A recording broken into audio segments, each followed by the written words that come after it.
year. In the workshop, we're going to have organized your transition.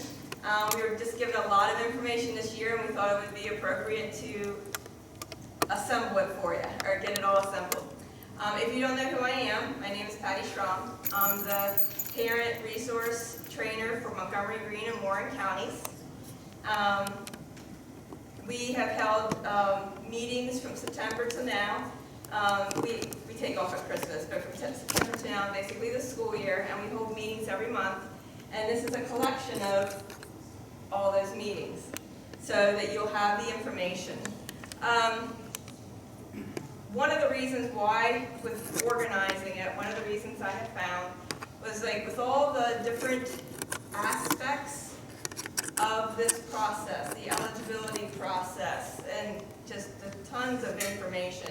When I was first getting involved with transition personally, because I'm a parent also of a child, he's now 25, but when we were going through it, we just had so much information, so many business cards, just tons and tons of stuff, and it was like, I was at a loss, I need something on Social Security, where did I put it, kind of that kind of thing going on.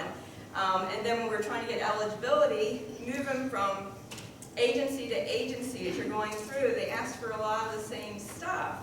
So I tried to figure out a way to organize things so that I also had that information readily available and able to transport from each place.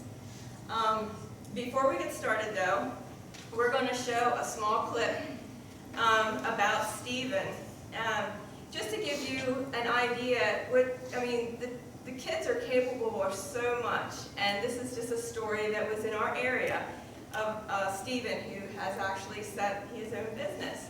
So we're going to go ahead and play that for you just as an inspiration for what these kids can do.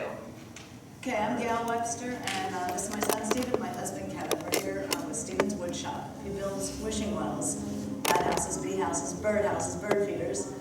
We're here as a vendor, and we are selling his products. We always wanted Stephen to have a job in the community where he was doing something that he loved. His diagnosis is that part of his brain is missing. A large chunk of his brain is missing. And because there's a void there, the ventricle expands and touches on the nerve endings, and that causes seizures. And the lack of brain also is why there's mental retardation and why there's verbal apraxia. It's not a particular condition. It's, we didn't know about it until he was 4 months old. When he had his first seizures, it was just a big surprise to us that he wasn't, the perfect, normal, healthy baby that we thought we started with those first 4 months. So he came to Cincinnati Children's when he was 1 to see the neurologist so that the seizures could be managed, but also that he started with occupational, physical, and speech therapies there, and has been going there ever since. He's 28 now. When Stephen was a baby, he loved to hammer toys. So then when he outgrew those little hammer toys, my husband came up with the idea of bringing in a big log and buying Stephen a box of nails and just let him hammer until the whole log was full of nails. We'd burn the log and recycle the nails, and the process would continue. I know you just want a couple adjectives, but it's just hard. It's hard for me to just limit it to just a couple of words because Stephen's much more than that. He's just very involved, with people who want to be involved with him. He will do anything for you. And I need all the help I can get. He's 28, so it must have been about 14 years ago. He was a freshman in my class. And the wood shop was next door to our classroom, and we started working on projects. There was an acronym that I always tried to teach by. It was called PINS. It was preferences, interests, needs, and strengths. So when you look at Stephen, the things he's doing meets all those criteria. And seeing what his parents and all the people previous to me have done, they're doing that, and that's why he's so successful. What he really loves is operating his digger. He has a backhoe at home and a big pile of dirt. It's the only thing in his life he has ever asked for. His siblings got to go to college, Stephen got a digger. And, like with the hammering, you never knew where that was gonna end up, that it actually become a business with his digger. Who knows where that might also lead him? Great. One of our blessings is that he's maybe not high enough functioning to understand that he's different. Or maybe it's just that he's never been taught to believe that he's a whole lot different. Truck? Yeah, there's a truck. Because Stephen is basically nonverbal, he can only really make the first consonant sounds of words. Yellow? So most people can't understand him unless they really know him well and they know the context in which those sounds are being made. Or our truck is yellow. Our truck is yellow, right? So we've come up with a photo book which works really, really well for Stephen. We take pictures of just about everything that he does, and then on the computer we print them out on a page, and I put words with it so people looking at a glance can see who was in the picture, who he might be talking about, and where he was and what he was doing and when it was. Things are going well for us, and things can go well for other families too. There's a lot more opportunities for people with any kind of disability. And so I want parents to know the kid doesn't have to be pigeonholed. I want them to know there's exciting things that can happen. Your child can live a really rich and fulfilling life, and they can be really happy. And so if parents can just understand by the time their son or daughter graduates, they should know what their preferences are, what their interests are, what their needs are, what their strengths are, and encourage all the professionals involved with their kids to focus on those things. I think their story can be just as successful, if not more so, than Stephen's. Don't be afraid. Don't say, oh, my child could never. Don't hold them back from doing whatever it takes to help them fulfill their potential.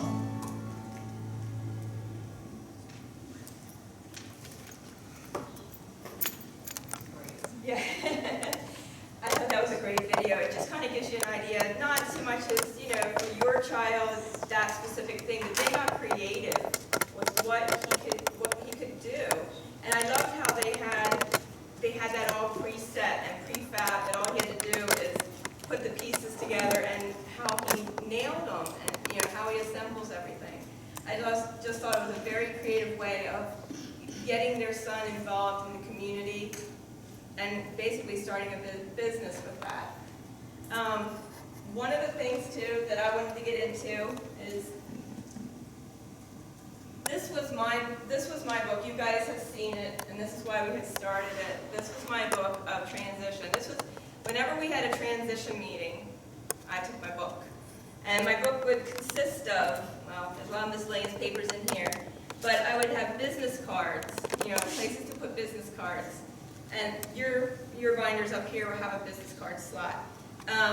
Another thing I got was, I don't know if you guys can see it in the back. All right, here's the business card. So I start with, I put the calendar up front here so I could always see when the transition meetings were. And then I would continue on. I have a place for business cards because the caseworkers, people that come, that you get involved with, change. I mean, I found for a while I was taping business cards and I kept tearing them off. So I got this, and I can just move it in and out. And it's the stages as you go through transition. The needs change. You know, so it's an easy way. And as you collect cards, I figured I'll probably start organizing these so that I have them in like a job page and a medical page, and you know, you can organize it however you want. I also would suggest, this is a 3x5, because sometimes people don't have business cards, so I was putting stuff on 3x5 cards and sliding them in. And then other links. But then I divide it up. I have DD, OOD, Social Security, guardianship. I would just kind of section it off accordingly. And then I would go in here, and so when I was going to a transition meeting, so next year, when you go, so our discussion is going to be an overview of services. Will you turn to that page? I have paper ready to go in here to write on. And I'll have a tablet in here with paper to write on, and I'm ready to go. Guardianship, and then it's all in one place. I'll flip to that page when we hit guardianship. I also keep for like flyers, you know, loosely. So it's very handy. It's something that's you just transport to the meetings, and this is pretty much for reference. This is like a reference book. I actually started one at home also for Josh. We have an activities book. So he was involved in Speak Up, YMCA, even where he works, I'll put like a schedule, like a holiday schedule or something, and that's his reference book, and I keep it in the kitchen, and he's always looking at it. You know, when he wants to know something about an upcoming event, and I'll put like Best Buddies activities, or anything that he's involved in. I'll put it in that book, and I have it divided up the same way, and he'll reference that all the time. So, but I'll have this book up here so you guys can look at it when you go to set up your books. The other thing I have that I would suggest doing. All right, so this was what I took to all the eligibility agencies.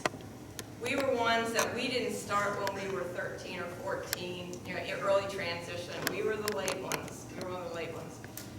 We ran into S.A.L.T and transition when my son was a senior, very close to graduating.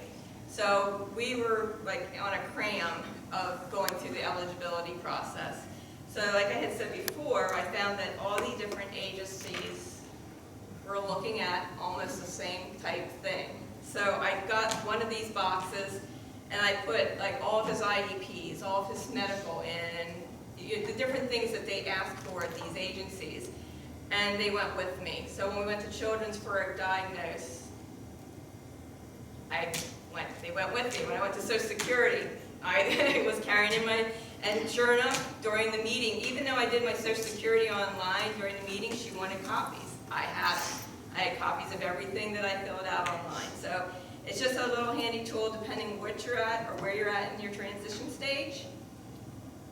It's very handy when you go, because then you don't have to say, well, I'll get that for you and get it back to you. You have it with you. And then the one last thing that this is something I'm working on right now. It's a folder something like this, and you can do it on a flash drive, but I would suggest putting important papers in one location, just for the fact of an emergency. It's me and my husband and my son. My oldest son is ready to step in case something happens to the two of us. But all of his accounts, all of his contacts, all of that information, the important stuff, his diagnose, his maybe the last IEP or whatever you have, guardianship papers or wills, or just copies of stuff, so that if someone has to walk in or step in at any given time, they at least have a starting point. I also have it's just a loose leaf. You can buy them at any office place, but then I'd also suggest putting a paper in for business cards, all their caseworkers, whoever they work with on the different. That way, you have it in one spot. Bank accounts, all the accounts that are involved. You'll have it all in one spot for the purpose of if someone else needs to step in a fast. And you can keep it locked away. Like I said, you can put it on a flash drive, whatever you're comfortable with, and then just tell them, this is where I have it located, whether you want to use this, a safe deposit box or a file at home, whichever. But it's ready to go, and that somebody can say, okay, I got all the information, we're set. So those are some tidbits that I would suggest. You can elaborate on that, you can change it up, whatever fits your particular need. I guess we're going to go ahead into budgeting. My son did a budgeting. This has worked for him, and this I thought would be good for the students to hear too. So I'll let him show his presentation, and I'll explain it a little bit afterwards. But this is a video he put together regarding the budgeting that works for his purposes. My name is Josh Trout. I moved here from Pennsylvania to Ohio back in 2001. And I'm in transition at Butler DD for education. And I went to Project Search, and from Search I got a full-time job. And I'm going to tell you guys about budgeting your money when you got a full-time job. So if you always have a plan to do a 2-week plan, every 2 weeks during your full-time job getting paid. So just do these, like I do like these envelopes, like different small ones. And so if I say Special Olympics, I will save like money towards my sports, like golf. I will put it like on the paper on my big folder, or like bowling, like I will label the envelope or a notepad, notes, and I will stick it in here in the envelopes, in the big one, and I will always write the date and how much for each one it's carrying. Or you can use a notepad to put in an envelope kind of thing. Like you did. And then put it here, say how much it is.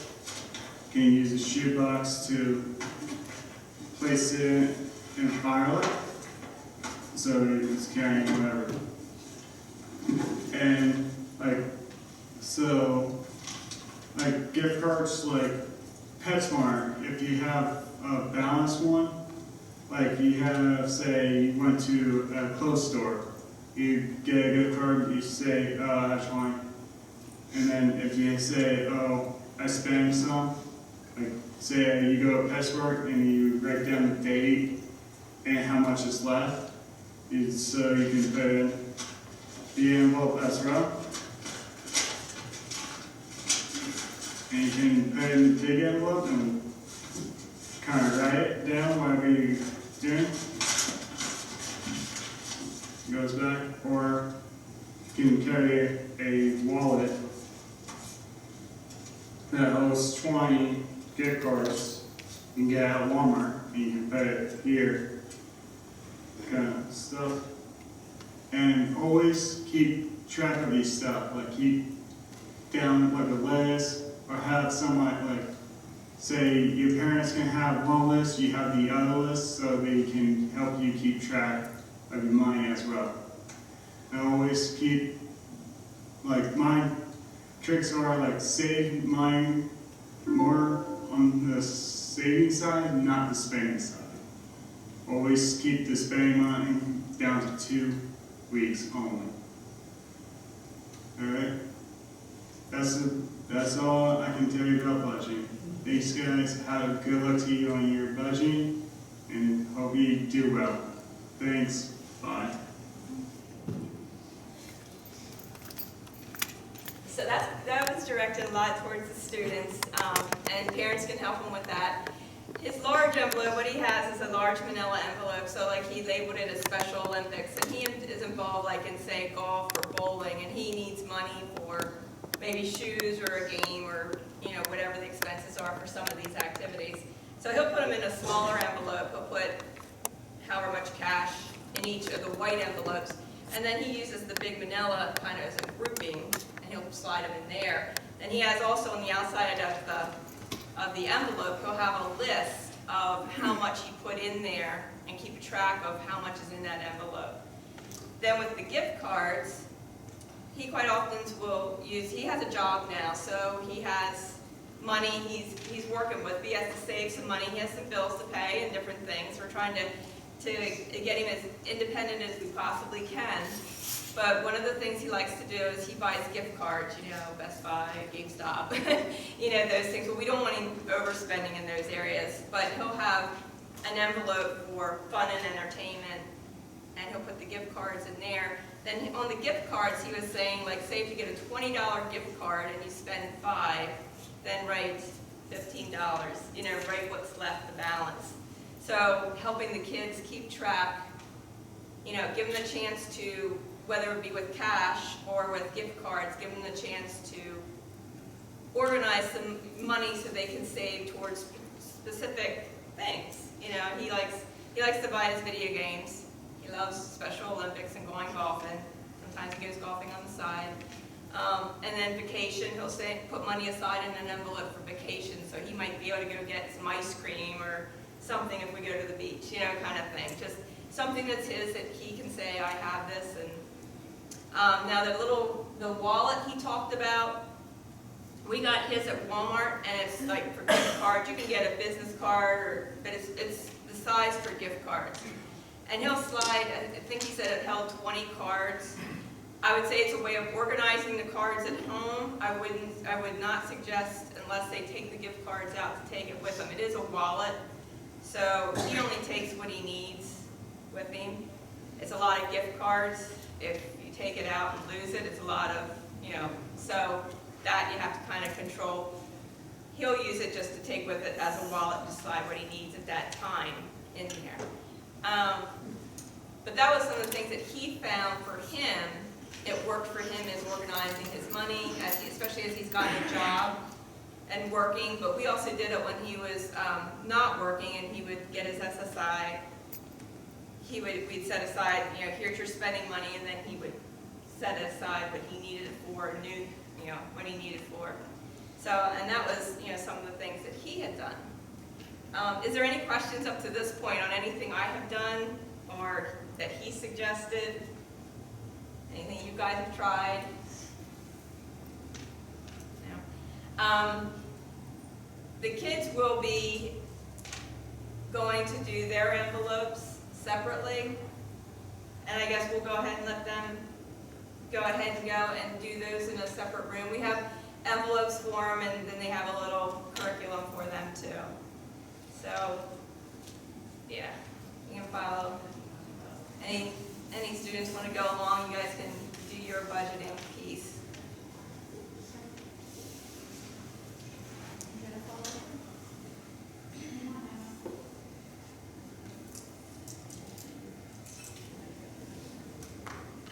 We have another speaker coming tonight. He's running a little late, but we're going to go ahead and keep moving. We'll just keep moving on this. And I think when he gets here, then we'll probably put him up here to speak. But he'll be talking on his life outside of, he's gone through transition stuff, and now he's in the adult world, and he'll be speaking on that. So we're trying to get all aspects here for you tonight. How to organize the information that you get. With the employment, we had Steven. Josh is also employed. And then his budgeting piece. So we're trying to give you an idea of just some ideas that are out there and just kind of collect. You guys can come up with your own, whatever works for your family, but it's just some guidelines. When we do our binders, like I said, I'll keep mine up here as an example. But we have a little bit of everything. I have the DD presentations. We have business cards up here. This one you can't quite tell. This is the guardianship of the speaker that was up in Montgomery and Greene County. It was the attorney up there, and she had a PowerPoint, so we made copies of that for you. I do have Mr. Dusterberg's. I have only one flyer left of his, but I made some copies, so I have a few copies here. If you missed Mr. Dusterberg and his information. I also have a copy of this business card. Also when you come up here, so I have kind of like your transition DD information here, then we have the guardian. I have OOD, some of the, when they came to speak about how employment impacts benefits, there was a presentation, and then some of their paperwork. And then we have Social Security, a big section on Social Security. We got copies of the Red Book for you, if you didn't get a Red Book. They always refer to, in their presentations, they always talk about the Red Book, and it's just full of information when you're trying to qualify for Social Security. And then at the end here, I have the activities. I have a copy of the quick reference resource sheet. This has all the links to, many of the people who spoke here throughout the year. It has links, but I have it divided up in services, activities, camps, etc. So it's just a reference, and this is something else I email out once a month. So if you have put your name and I have the email address out there, this is something I email and I keep updating it as we go. I also have on the back, this has like all the abbreviations. When you're sitting in an IEP, I don't know, the different ones, when you have sat in an IEP, they get into the discussions and they say DD, OOD, ES, they have all these abbreviations, and I'm still back on DD, what it stands for. Well, I tried to make a list of some of the common ones on the back here for you to take to these IEP meetings. So at least you can have it on a paper in front of you when they give a abbreviation of OOD or the DD, you have what it is. So, and that's just a small list compared to what we hear during the meetings. So I have this up here as well. And then down here on the end, I have Capernaum. They had spoken here during Rec and Leisure, and they just put out a flyer, so I kind of added that. Then last but not least, we have next year's schedule.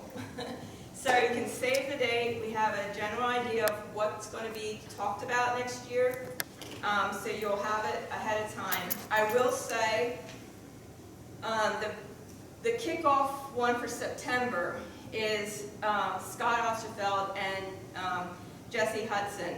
Jessie has cerebral palsy, and she's not real strong in verbal. She can speak, and sometimes you can understand her, but Scott understands her very well. And they'll both be here speaking in September. I wanted to bring her in because with her level of disability, the stuff that she's doing in the community is phenomenal. She is raising money. She's getting people ramps built for free. She's doing all this stuff, and she tells how she did it. And she's raised, last time I knew, she had raised like $10,000, and she was building ramps. She has these little adaptive cars for kids with CP. She has boxes for people who are moving for the first time into a home. They have a welcome box they put together. I mean, the list goes on and on. She has like 20 things she does for her community, and it's all free. But it's like her business. She doesn't get any money for it. She doesn't take any money. She puts it in as a way to raise funds to supply people with disabilities, these necessities that they can't afford. So they're kicking off our season next year. So I strongly suggest coming out. They are such a phenomenal team to speak, and they've been around speaking in different counties. So that's what we have at the very end here. We'll go ahead, and what we're going to have you do is you can grab a binder. We have 3-hole punches if you need it, if something you have does not have is a hole punch. And basically, if you start at that end, you can collect what you want and then put it together, back at the table. I have my book up here, but I pretty much have it in order how I have my book set up. So if you just go down through, then you can just assemble it back there. And then when the speaker gets here, we'll have him come up and speak, okay? All right, you guys can go ahead and help yourself, and we can get started on that. Thank you.